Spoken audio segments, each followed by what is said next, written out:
दोनों संभव है, इसमें क्या बात। तो भगवान हमारे राम साकार बने, कृष्ण साकार बने, पर भगवान जो ब्रह्म है वो निराकार है। तो तुम्हें निराकार की पूजा करना, निराकार, लेकिन निराकार की पूजा करोगे कैसे? साकार नहीं मानो तो धातु है, मूर्ति है, क्या है?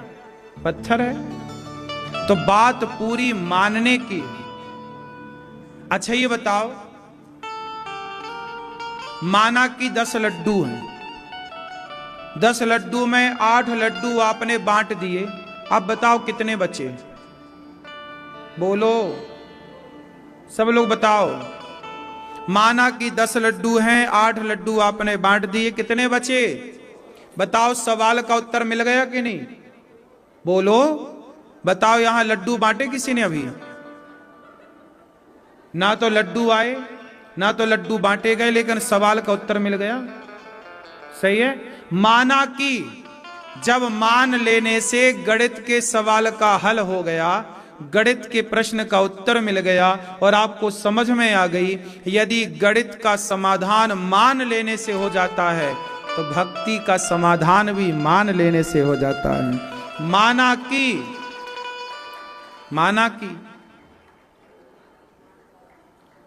क्यों नहीं माना? जब मान लेने से गणित के सवाल हल हो गए तो मान लेने से बहुत सारे सवाल हल हो जाएंगे, और ना मानने से भी क्या पाओगे? चलो आप नहीं मान रहे हो, मैं नहीं मानता भगवान को, नहीं मान भैया, नहीं मान, तो ये फायदा बता कि ईश्वर को ना मानने का फायदा क्या है, और मैं मानता हूं तो बता दे नुकसान क्या है। तो भगवान को साकार निराकार दोनों रूप में भजना सही है। भगवान के अवतार कितने हैं? 24। कितने अवतार हैं? कितने अवतार हैं? क्यों भैया? 5 अवतारों के नाम बताओ आप। परशुराम जी, श्री कृष्ण, राम जी हैं, ओम, कूर्म, ठीक है, नरसिंह, ठीक, सुंदर। आप बताओ 5 अवतार। हनुमान जी, पवन पुत्र, तीसरा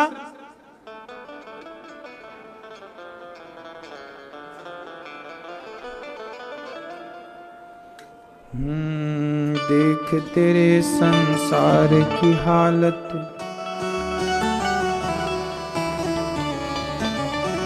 क्या हो गई भगवान,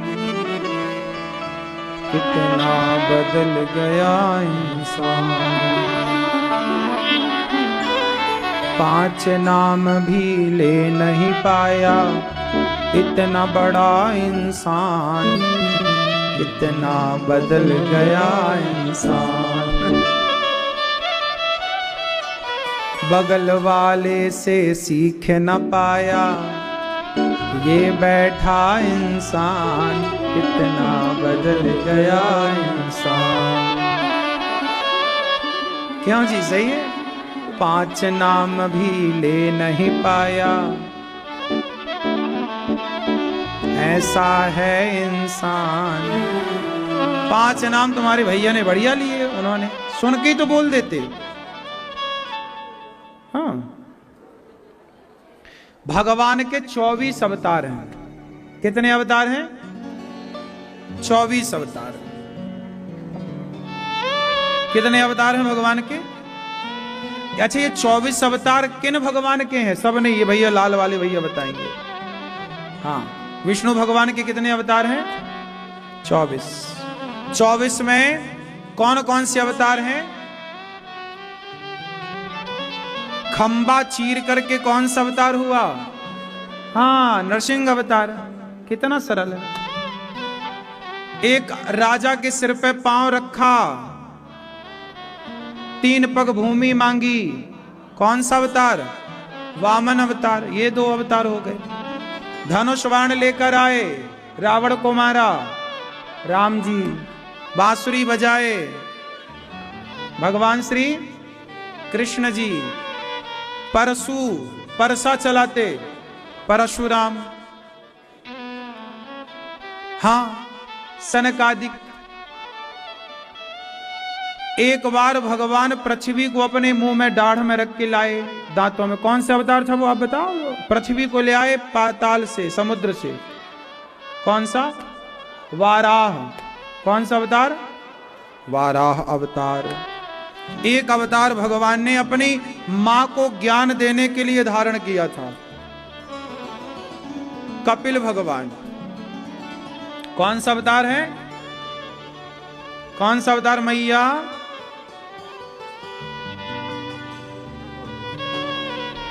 क्या चल रहा है? ये नाखून कट रहे हैं क्यों मैया? भगवान का एक अवतार हुआ यज्ञ भगवान। भगवान का एक अवतार हुआ नारद जी। नारायण नारायण, ये भी भगवान के अवतार है। मछली बने भगवान, मत्स्य। कच्छप बने, कछुआ। मोहिनी बने। ऐसे भगवान के 24 अवतार हैं। हरि अवतार। ऐसे भगवान के नाम याद रखो कम से कम। देखो, हम सनातनी हैं, हमें भगवान का ज्ञान होना चाहिए। आप लोगों को सब ज्ञान है अच्छा है, लेकिन थोड़ा अल्लाह किन्हें भेजते हैं? फरिश्तों को। वो खुद आते हैं क्या? नहीं आते। अकबर ने कहा, बीरबल, हमारा अल्लाह तो कभी नहीं आता। अपने कोई काम हुआ तो फरिश्ते भेज देता। क्या तुम्हारे भगवान के पास कोई वजनदार फरिश्ता नहीं है कि उसे भेज के रावण को मरवाए, कंस को? खुद काहे आता है? तुम्हारे भगवान के पास पावरफुल लोग नहीं है क्या? ये सवाल अकबर का था। बीरबल बोले, महाराज, मैं इस प्रश्न का उत्तर दूंगा, मुझे 15 दिन का टाइम दो। ठीक। सवाल क्या था कि तुम्हारे भगवान धरती पर क्यों आते हैं? भगवान को आने की क्या जरूरत है? भगवान अपने किसी भक्त से कहें कि जाओ ये काम करके आओ, वो कर देगा। रावण को मारने राम जी काहे आए? रावण को कोई और मार देता ना, राम जी किसी और को भेज देते, जाओ हमें टाइम नहीं है, तुम जाओ। छोटे मोटे काम भगवान किसी से भी करा सकते हैं। अकबर ने प्रश्न किया है तो बीरबल को उत्तर देना है। एक दिन राजा का मन हुआ कि मैं नौका विहार करने जाऊं। मैया कहां चली नौका विहार करने? यमुना जी। एक दिन राजा का मन हुआ कि वो नौका विहार करें। राजा ने बीरबल से कहा कि भाई, हमारा नौका विहार करने का मन है, तैयारी करो। राजा के लिए बढ़िया नाव मंगाई गई, नाव को व्यवस्थित किया गया, वहां सिक्योरिटी, सेना, सब राजा ही है ना। अब नाव तैयार हुई, नाव चली, बीच यमुना में पहुंची। बीरबल ने कहा अकबर से, महाराज आपका बेटा भी आया है। कहां है? बोले ये है। पर्दे के पीछे से बेटे को निकाला बीरबल ने, और बेटे को बीच यमुना में, पानी में, गहराई में बीरबल ने डाल दिया। अब राजा बोला, अकबर बोला, अरे बीरबल, बच्चे को तैरना नहीं आता, तुमने पानी में फेंक दिया। तुरंत बीच नदी में कूद गया अकबर। खुद अकबर तैर गया। अकबर गया, बच्चे के लिए कूद पड़ा। भाई बच्चा गिरा है। तुरंत अकबर गया और बच्चे को बचा के लाया। ध्यान से देखा तो बच्चा नकली था, बीरबल की प्लानिंग थी। अरे बीरबल, ये कैसा तुमने मजाक किया? ये तो मॉम का बना बच्चा है। बीरबल ने कहा, महाराज, ये आपके प्रश्न का उत्तर है। उत्तर क्या? आपने सवाल किया था ना कि आपके भगवान क्यों आते हैं, फरिश्ते क्यों नहीं भेजते? तो सुनो,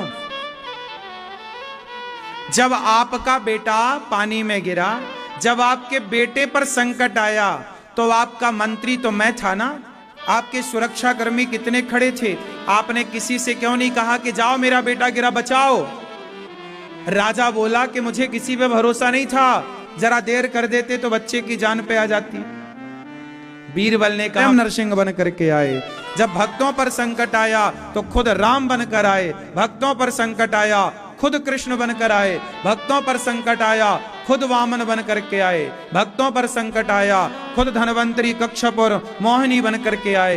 भगवान कब कब आए? परित्राणाय साधूनाम विनाशाय च दुष्कृताम धर्म संस्थापनार्थाय संभवामि युगे युगे। जब जब भगवान देखते हैं कि धर्म की हानि और भक्तों पर अत्याचार, तब तब भगवान धरती पर अवतार लेकर आते। तो हमारे भगवान भक्तों से बहुत प्रेम करते हैं। क्या करते हैं? क्या करते हैं? इसलिए खुद आते हैं। जहां आपका ज्यादा प्रेम होगा वहां विवाह में आप खुद जाते हैं, और जहां प्रेम नहीं है वहां केवल लिफाफा भेज देते हैं। क्यों? बात सही है? क्यों मैया? बात ठीक है मैया? जहां प्रेम होता है वहां आप स्वयं जाते हैं निमंत्रण पूरा करने। ऐसे ही भगवान अपने भक्तों के प्रेम के आगे ना नाचते। गोपियां नचाती हैं तो भगवान नाचते हैं। क्यों? प्रेम है ताही अहीर की छोहरियां छछियां भरी छाछ पे नाच नचावे। इसलिए भगवान बहुत प्रेम करते हैं। अच्छा, भगवान ने व्यास जी महाराज 17 पुराण लिखकर भी असंतुष्ट हैं। तब नारद जी ने कहा भागवत जी की रचना करो। नारद जी के कहने से व्यास जी ने महाभारत से भागवत जी की रचना की। महाभारत, आपके घर में महाभारत होता है? क्यों? आपने महाभारत देखा है? मैया आपने महाभारत देखा? नहीं। मैया आपने महाभारत देखा? आपने महाभारत देखा? क्यों मैया? आप वहीं थी महाभारत के टाइम पे? क्या देखा? हाँ, दुर्योधन जब पिट रहा था तुम वहीं खड़ी थी क्या? हाँ? महाभारत भैया कहां चले महाभारत करने के देखने? महाभारत जब हुआ तो महाभारत, पहले तो एक महाभारत हुआ था। पहले कितने महाभारत हुए? आज तो हर जगह महाभारत है। हर गली में, हर मोहल्ले में, हर घर में महाभारत। सास बहू का महाभारत, जेठानी देवरानी का महाभारत, भाई भाई का महाभारत, पड़ोसी पड़ोसी का महाभारत, हिंदू मुस्लिम का महाभारत। आजकल तो महाभारत चल रहा है। पहले तो एक महाभारत हुआ था। आज तो हर गली मोहल्ले में आपको क्या मिल रहा है? महाभारत। क्यों जी? बात सही है भैया? इसलिए कहता हूं महाभारत करना सही है। अच्छा, महाभारत कब होता है? अच्छा बताओ, महाभारत कब होता है? आप बताओ कब होता है महाभारत? है? जब विचार नहीं मिलते। आपके मिलते हैं विचार? आपका तो नहीं होता महाभारत?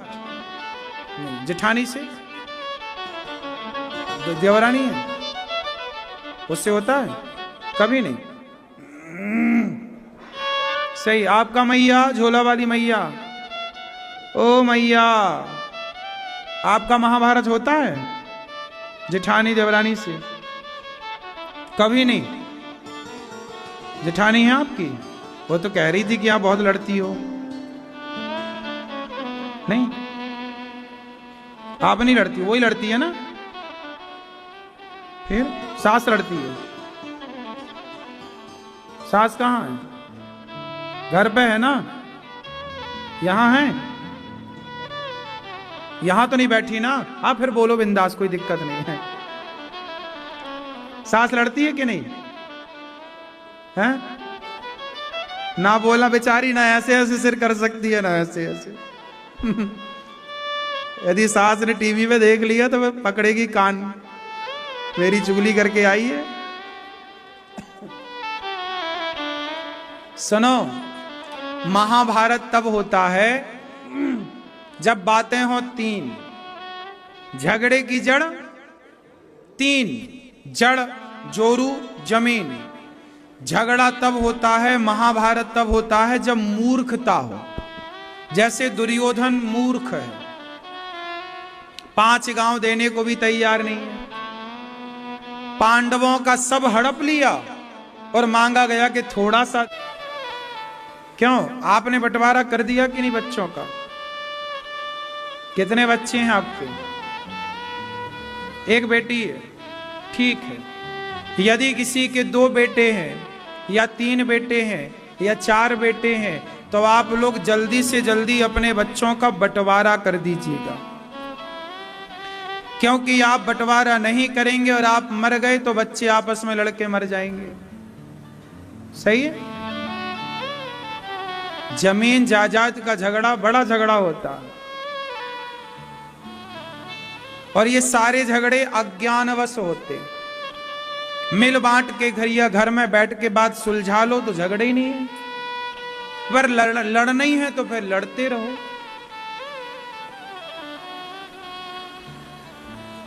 महाभारत किसकी गलती से हुआ? क्यों? धृतराष्ट्र की क्या गलती थी?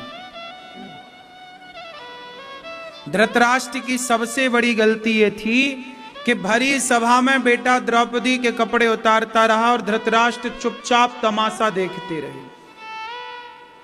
फिर क्या हुआ? धृतराष्ट्र का सर्वनाश हो गया। धृतराष्ट्र की 100 बहुएं हैं।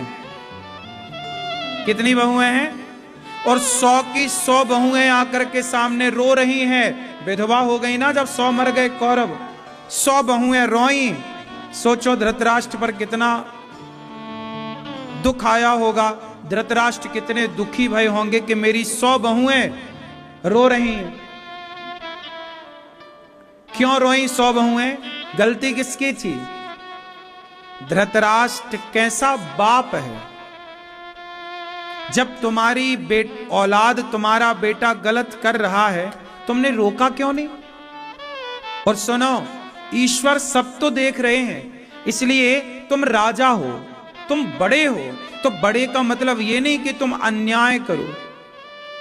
तुम्हारा बेटा है, तुम राजा का बेटा है, इसका मतलब ये छोड़ी कि किसी के कपड़े उतार लेगा।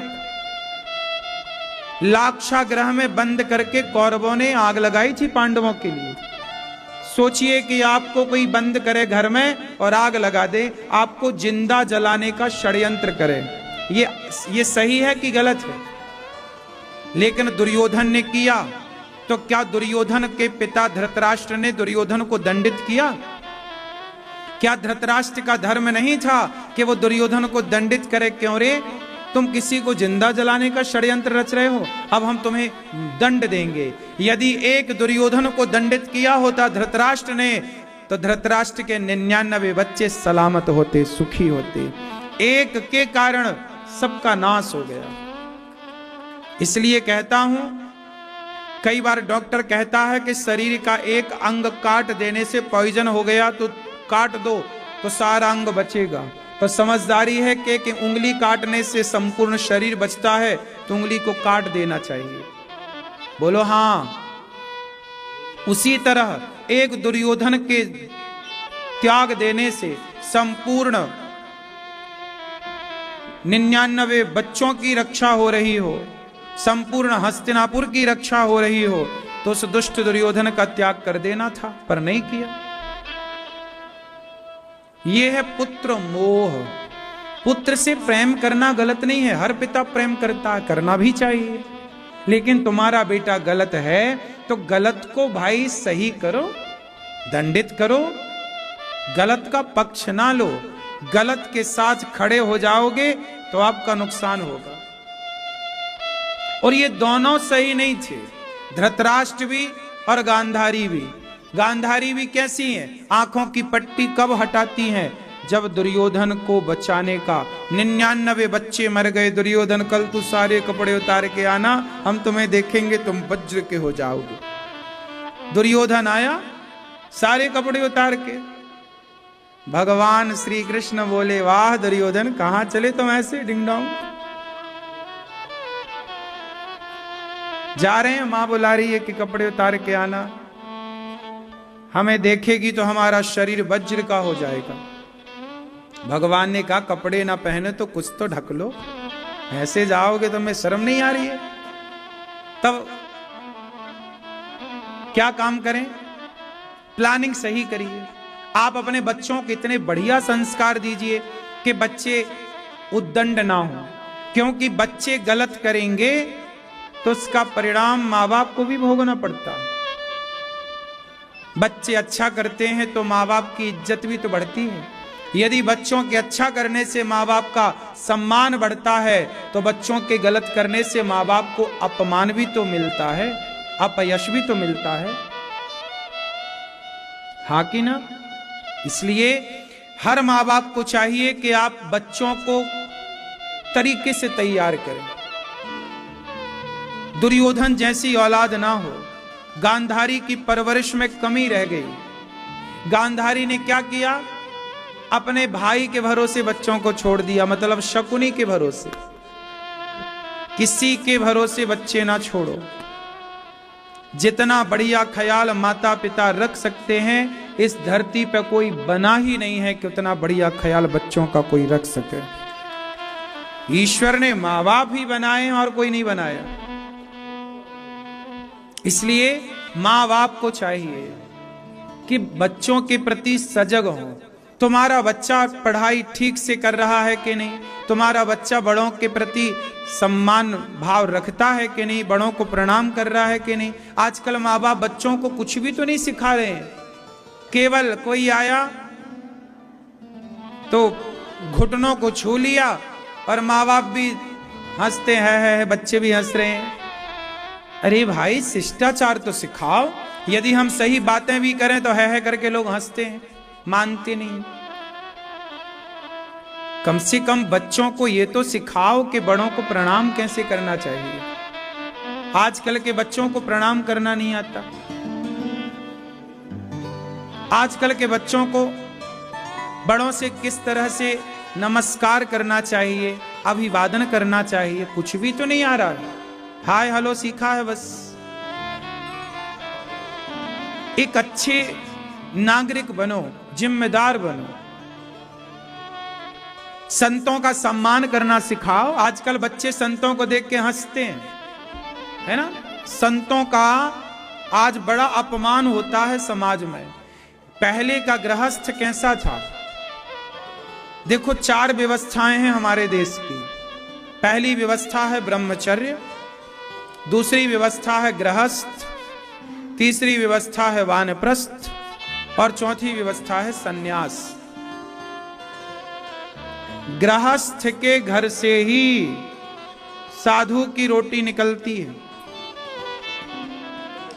बोलो, गृहस्थ के घर से ही संत की रोटी निकलती है। जैसे पहली रोटी गाय की, कुत्ते की, ऐसे साधु की रोटी भी तुम्हारे द्वार से निकलती है। गृहस्थ का धर्म है कि द्वार पे कोई साधु आए तो उसे भिक्षा दे। यदि आपके द्वार से कोई साधु भिक्षा लिए बिना खाली चला गया तो वह आपके सारे पुण्य लेकर के चला जाता है। और यदि आपके द्वार पर कोई साधु भर तो बताओ। इसलिए कहता हूं, भगवान को हम नहीं जानते, हम मां को जानते हैं। और जो मां को जानता है ना, तो भगवान उसे जरूर जानते हैं कि ये मां को जानता है। इसलिए माही मंदिर, माही पूजा, ओ मां से बढ़कर कोई न दूजा। माही मंदिर, बड़े बड़े ज्ञानी कहते हैं माँ का रुतबा सबसे ऊंचा। माही मंदिर, तेरी उंगली पकड़ के चला, ममता के आंचल में पला। ओ मेरी माँ, मैं तेरा लाल, मैं तेरा लाल। बन के तेरा साया मैं तुझको थाम लूं, उठ के पहले प्रभु से मैं तेरा नाम लूं। बन के तेरा साया मैं तुझको थाम लूं, उठ के पहले प्रभु से मैं तेरा नाम लूं। रखूं तुझे पलकों तले पूजा करूं तेरे सिवा तू ही बता क्या जिंदगी मेरी। मैं तो तेरे सपनों के रंग में ढला, तेरी उंगली पकड़ के चला। ममता के आंचल में पला, माँ वो मेरी माँ, मैं तेरा लाडला, मैं तेरा लाडला। माँ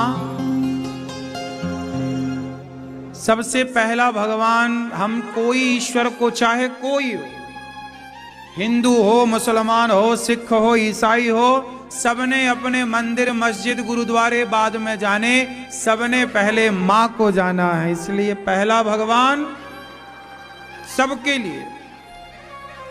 इसलिए कहता हूं माँ की पूजा करो, माँ को इतना प्रसन्न रखो कि माँ प्रसन्नता से ईश्वर की ओर देखकर कहे विधाता ऐसा बेटा भगवान सबको दे। जब माँ ये कह देती है कि ऐसा बेटा भगवान सबको दे, तब आपका बेटा होना सफल हो जाता है, सार्थक हो जाता है। इसलिए कहता हूं माँ की सेवा किया करो। कितने भाग्यशाली हैं वो लोग जो अपनी माँ की दुआएं लेते हैं, आशीर्वाद लेते हैं। कितने खुश नसीब हैं वो जिनके पास माँ है, जिनके पास माँ है, माँ का आंचल है, माँ की गोद है। किस्मत वाले हैं वो जिनके पास माँ है। इसलिए भगवान को हम नहीं जानते, हम माँ को जानते हैं। इसलिए ये दास अनिरुद्ध माँओं की सेवा करता है, क्योंकि माँ ही भगवान है। इसलिए गौरी गोपाल आश्रम में माताएं रहती हैं, माँओं की सेवा होती है। यहाँ पर सभी प्रकार से माँओं की सेवा होती है। माँओं की ही हम आरती उतारते हैं, माँओं की ही हम चरण सेवा करते हैं, माँओं का ही पूरा पूरा ख्याल इसलिए रखते हैं क्योंकि इनकी प्रसन्नता ही भगवान की प्रसन्नता है। इनकी प्रसन्नता से अलग थोड़ी वो ईश्वर की प्रसन्नता है। आप में से कितने लोगों ने यहां वृद्ध माओं का दर्शन किया है? कितने लोगों ने दर्शन किया है? आप लोगों ने नहीं किया हो तो करिएगा जरूर। यहां वृद्ध माताएं रहती हैं, उन माओं का दर्शन जरूर कीजिएगा। यहां पर वो माएं रहती हैं जिन माओं के करने वाला कोई नहीं है। बेटा है तो सेवा नहीं करता, कुछ माँओं के बेटा हैं तो सेवा नहीं करते, तो कुछ माँओं के ऐसी हालत है कि बेटा नहीं है। एक माँ यहाँ पर आई, उन्होंने बताया कि वो पति की 13-14 साल की उम्र में विवाह हो गया, बहुत पुरानी बात है। 1 साल बाद पति की मृत्यु हो गई, बाल विधवा हो गई, छोटी सी आयु में पति की मृत्यु हो गई, बच्चे हुए नहीं। माँ के ससुराल वालों ने कब तक रखना था। आखिरी में वो माता यहाँ रहती हैं गौरी गोपाल वृद्धाश्रम में। ये माएं वो माएं हैं जिन माँओं ने आपको जन्म दिया, माँ ने हमें जन्म दिया, हमें पाल पोस कर बड़ा। माँ ने तो अपना कर्तव्य पूरा किया है, माँ की ओर से कोई कमी नहीं है। लेकिन जब सेवक का नंबर आता है क्या बच्चे माँ का सेवा करके कर्ज चुकाएं, तो कुछ बच्चे हाथ खड़ा कर लेते हैं, नहीं, बच्चे अपनी माँ को घर से निकाल देते हैं जी, अब नहीं। ऐसी ही माएं गौरी गोपाल आश्रम में रहती हैं 290 से ज्यादा। उनमें से एक माँ से आज हम आपका परिचय कराएंगे। मैया कहाँ से आई हो मेरी माँ? मोदी नगर से। मोदी नगर, हाँ, जिला गाजियाबाद। गाजियाबाद। कौन कौन है आपके घर में? कोई नहीं है। पति? नहीं। बेटा? नहीं। और बेटी? नहीं। तो बेटी बेटा हुआ ही नहीं? नहीं। तो फिर कहाँ थी आप यहाँ से पहले, गौरी गोपाल से पहले कहाँ रहते? नहीं दे रहे। तो देवर भाभी को नहीं रखते? नहीं, सगे नहीं है। मतलब हमारे ससुर की 2 शादियाँ हुई थी ना, पहले की मैं हूँ, दूसरे की वे हैं 4। तो आपका साथ देने वाला कोई नहीं है? नहीं। एक भगवान के सिवा। तो यहाँ कब से हैं गौरी गोपाल में? 3 साल हो गए। 3 साल। तो किसी का फोन ऑन आता है? हाँ, हमारी जिस स्कूल में पढ़ाती है उसकी मैडम का फोन आता है, वो आती भी है मेरे पास। अच्छा, मैडम का? कोई परिवार के लोगों का फोन नहीं आता? नहीं, कभी कभी मना तो करते तो नहीं करते। 3 साल में आपको यहाँ पे रहने के कोई पैसे तो नहीं लिए गए मैया आपसे? हम नहीं, पैसे नहीं लिए आपसे? नहीं, कुछ नहीं। तो यहाँ पे आप खुश हैं गौरी गोपाल में? खुश हूँ। सेवा अच्छी हो रही है? हाँ, कोई तकलीफ नहीं है। आप कह रही हो आपका बेटा नहीं है, आपका बेटा है तो ये हाँ, दास बेटा इतना बड़ा, बहुत बड़ा। फिर आपका बेटा ये दास अनिरुद्ध है, हम सब आपके बेटा बेटी हैं, है ना? ये दास अनिरुद्ध तो आपका बेटा है ही। और आप सभी माँओं की सेवा इसीलिए होती है कि देखो, ये दूर दूर तक रिश्ते नाते तो है ही नहीं, इनका यही अब जीवन है, यही इनका सब कुछ है। तो ये गौरी गोपाल आश्रम इन माँओं का घर हुआ कि नहीं? बोलो, इन माँओं का ये गौरी गोपाल क्या है? बोलो, घर है। तो ये जो माताओं के लिए घर बन रहा है, माताएं यहां रह रही हैं 290, और माताएं जो आती हैं अपनों से सताई ठुकराई, वो माएँ भी रह सकें, उनको भी यहाँ से कहाँ, जब बच्चों ने तो निकाल दिया, अब यहाँ से कहाँ निकालें उनको? तो इन माँओं के लिए आश्रम का निर्माण कार्य चल रहा है। तो आपसे प्रार्थना इतनी है कि आप भी इन माँओं के लिए इस आश्रम के निर्माण में जरूर कुछ ना कुछ सहयोगी बनकर, एक कमरे का सहयोग, एक ईंट का, एक बोरी सीमेंट का, एक छोटा सा एक कमरा ही आप बनवा के माँ को दे सकते हैं, एक कमरे की छत डलवा सकते हैं, कमरे की फिनिशिंग करा सकते हैं। आप इन माँओं की सेवा में जो चाहें, माँओं के कमरे में गीजर लगवा सकते हैं, माँओं के कमरे में आप पंखे की व्यवस्था करा सकते हैं, चौखट, दरवाजा, खिड़की, जो माँओं के लिए बन रहा उसमें कुछ भी आपका योगदान हो सकता है, आपको ईश्वर ने जिस लायक बनाया हो। अच्छा, एक बात बताओ, किसी बेसहारा का सहारा बन जाना ये पुण्य है कि पाप है? अब बताओ, ये माँ बेसहारा थी या नहीं? इन बेसहारा माँ को गौरी गोपाल में सहारा मिला, तो इन माँओं के अंदर से दुआएं निकलेंगी कि नहीं? आशीर्वाद निकलेगा कि नहीं? जब किसी बेसहारा को सहारा मिलता है, रहने को छत मिलती है ना साहब, और खाने को रोटी मिलती है, तो रोम रोम से आशीर्वाद निकलता है। और ये आशीर्वाद आप लोगों के लिए निकलता है, क्योंकि आप सबके सहयोग से इन माताओं के लिए यहाँ पर रहने की व्यवस्था होती है, खाने को रोटी की व्यवस्था होती है। आप सब सहयोग ना करो तो भला व्यवस्थाएं कैसे हों? तो आप सब धन्यवाद के, साधुवाद के, आशीर्वाद के पात्र हैं कि आप सबके सहयोग से इन बेसहारा माँओं को सहारा मिलता है। हमारी बस आपसे इतनी सी प्रार्थना है कि आप भी इन वृद्ध माँओं के लिए, जिनके अपनों का कोई सहारा नहीं है, कोई साथ नहीं है, इन माँओं को आप भोजन दें कि आज एक दिन का भोजन सभी माँओं को आपकी ओर से बांटा जाए। एक माँ को आप भी गोद लेने लायक हैं तो एक माँ को आप गोद लें कि मैं एक माँ का बेटा बनकर, एक माँ की बेटी बनकर, मैं एक माँ के लिए 21,000 रुपए का योगदान निकालूंगी कि मेरी ओर से माएँ रोटी खाएं, उनको थोड़ी सी दवाई मिल जाए।